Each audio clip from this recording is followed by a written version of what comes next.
Je pense que quand André Barbeau a effectué ses prévisions, notamment en 1974 au Congrès de Paris, que j'avais suscité, concernant les échéances de 1981-82, avec la troisième grande concentration planétaire du siècle, eh bien je pense qu'il espérait avoir la consécration, non pas du milieu astrologique, mais de la presse, des historiens.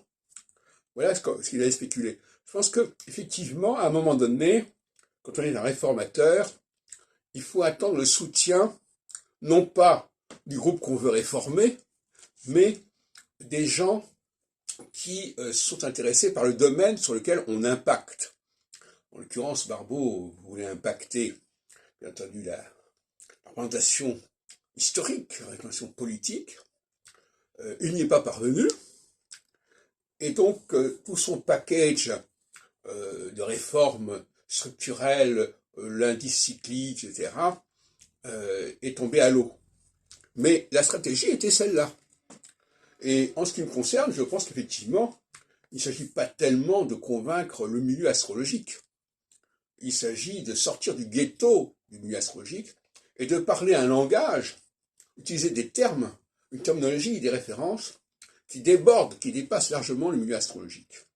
Et donc, par conséquent, l'avenir de l'astrologie passe par cette communication, cette communion entre le chercheur en astrologie et des gens qui veulent comprendre la vie politique, la vie sociale, la vie constitutionnelle. Et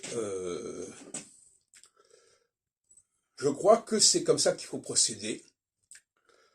Il faut convaincre les politologues de l'inanité des outils dont ils se servent et leur montrer qu'il y a une astrologie très accessible, très compréhensible, qui n'est pas une astrologie alambiquée à la Roger Eke, même s'il a repéré un certain nombre de choses intéressantes. Et c'est cela qu'il faut mettre en avant, et c'est cela qu'il faut compter pour sauver l'astrologie.